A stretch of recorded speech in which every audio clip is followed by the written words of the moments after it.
আমি ঠিক বুঝতে পারছি না আমার এতবার জ্বর কেন আসছে। আজ আমার আবারও জ্বর চলে এসেছে। হ্যালো এভরিওয়ান, আমি জ্যোতিকা নিয়ে চলে এসেছি নতুন একটি ব্লগ। জ্বরের জন্য কিছু খেতেই ইচ্ছে করছে না, তাই আমি এই কেকটা খাচ্ছি। এই কেকগুলো খেতে আমার ভীষণ ভালো লাগে, আর সাথে একটু তরমুজও খেয়ে নিয়েছি। তরমুজটা বেশ রসালো আর মিষ্টি ছিল। তো আজ ছিল বৃহস্পতিবার, আর তোমরা সবাই জানো বৃহস্পতিবার কত কাজ, সব কাজকর্ম করে তারপর পুজো দিতে লাগে। এই যে কেক আর তরমুজ খেলাম, এখন আমি একবারে 4টার দিকে ভাত খাবো। অনেক তো খাওয়া দাওয়া হলো, চলো এবার কাজ করা শুরু করা যায়। কিছুদিন ধরে জ্বরে একদম কাজ করার ইচ্ছে নেই, তারপরও কাজ করতে লাগছে। দেখো ঘরে কি অবস্থা, সব এলোমেলো হয়ে আছে। আর এই খামটাতে তো সব ওষুধের প্যাকেট, প্রচুর এলোমেলো হয়েছিল। ভাবলাম একটু এগুলো পরিষ্কার করে রাখি। আর জানো তো ওই তেলটা না হলে তো হতোই না, এত মাথা ব্যথা আমার। ওই তেলগুলো দিয়ে মাথা ব্যথাটা একটু কমেছে। দেখো কোনো মতো গুছিয়ে রেখেছি। ড্রেসিং টেবিলটা কি অপরিষ্কার হয়ে আছে, কিন্তু নিচেরটাই শুধু পরিষ্কার করে রাখবো, উপরের গুলো ওভাবেই থাকবে। জ্বরে শরীরে যে কাজ করছি এটাই অনেক। জানি না কবে ভালো করে সুস্থ হবো আর ভালো মতো কাজ করতে পারবো। তো দেখো মোটামুটি আমার ড্রেসিং টেবিল গোছানো হয়ে গেছে, এখন কিন্তু আমি ঘরটা ঝেড়ে নেবো। আর আমার ক্যামেরা সেট করা দেখে কেউ হেসো না, আমার তো মুখই দেখা যাচ্ছিল না ক্যামেরাতে। নতুন নতুন ব্লগার হলে যা হয় আর কি। এই যে দেখো ঘর ঝাড় দিয়ে কতগুলো নোংরা বের হলো। এগুলো তো একটুই বলা চলে, কারণ যদি আমি গোটা ঘরটা পরিষ্কার করি তাহলে যে আবার কতগুলো নোংরা বার হবে। এদিকে কিন্তু মা বাইরে পাটকাঠি আর খড়ি শুকাতে দিয়েছিল, সেগুলো উঠিয়ে দেখো কতগুলো নোংরা বের হয়েছে। তাই আমি উঠোনটাকেও ভালো করে ঝেড়ে নিলাম। আমি তোমাদের সাথে সারাদিনের ব্লগ আপলোড করছি ঠিকই, কিন্তু আমি সব কাজগুলো ক্যাপচারই করতে পারি না। কাজ করতে করতে ভুলেই যাই যে আমাকে ভিডিও অন করতে লাগবে।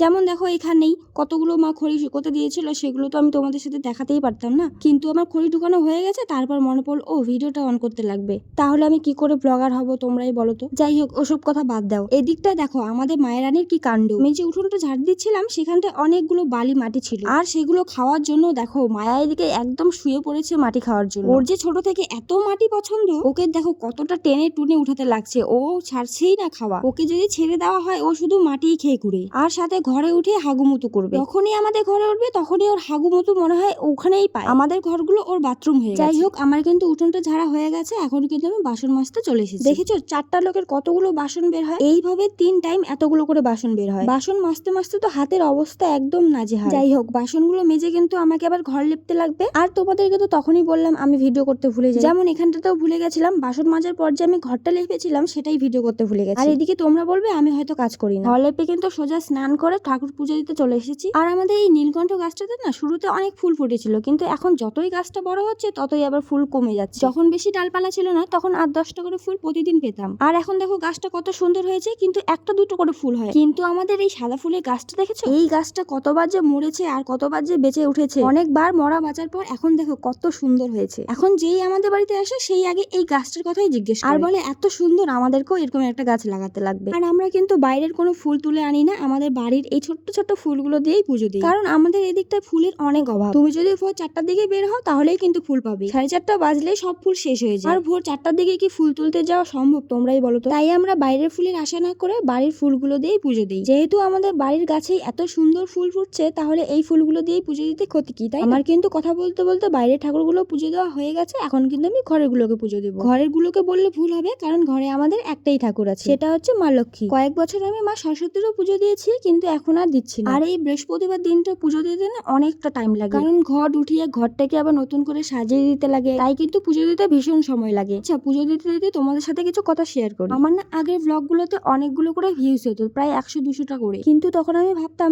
এইটুকু ভিউসে কিছুই হবে না, তাই আমি তখন ভিডিও বানানো বন্ধ করে দিয়েছিলাম। এখন আমি জানতাম না ওইটুকু ভিউসও মনিটাইজ করা যায়। আর এখন আমার ভিউস হচ্ছে 5টা-10টা, তারপরে এখন আমি ভিডিও বানিয়ে যাচ্ছি, মানে আমি নিজের পায়ে নিজেই কুড়ুলটা মেরেছিলাম। তাই তোমাদেরকে একটাই কথাই বলবো, তোমরাও যদি ভিডিও বানাও তাহলে পরে ভিডিও বানানো কখনো ছাড়বে না। আমার মতো ভুলটা কেউ করো না। আমি তো অনেক বড় ভুল করে ফেলেছি, নিজেই ভুল করি তখন আমি আবার ভগবানের দোষ দিয়ে দিই, ভগবানের উপর রাগ করে থাকি। যাই হোক দেখো আমার কিন্তু কথা বলতে বলতে পুজো দেওয়া হয়ে গেছে। চলো তোমাদেরকে দেখাই আমাদের বাড়ির মা লক্ষ্মীকে। এই যে দেখে নাও, আর সবাই ঝটপট একটু প্রণাম করে নাও। কুকুরকে পুজো দেওয়াতে হয়ে গেছে, এখন আমার নিজের খাওয়ার পালা। আজকে আমাদের সবজি একদম ভালো না, তাই কিন্তু আমি এই কুরকুরে দিয়ে ভাত খাবো। চলো আজকের মতো টাটা, দেখা হচ্ছে নেক্সট ব্লগে, বাই।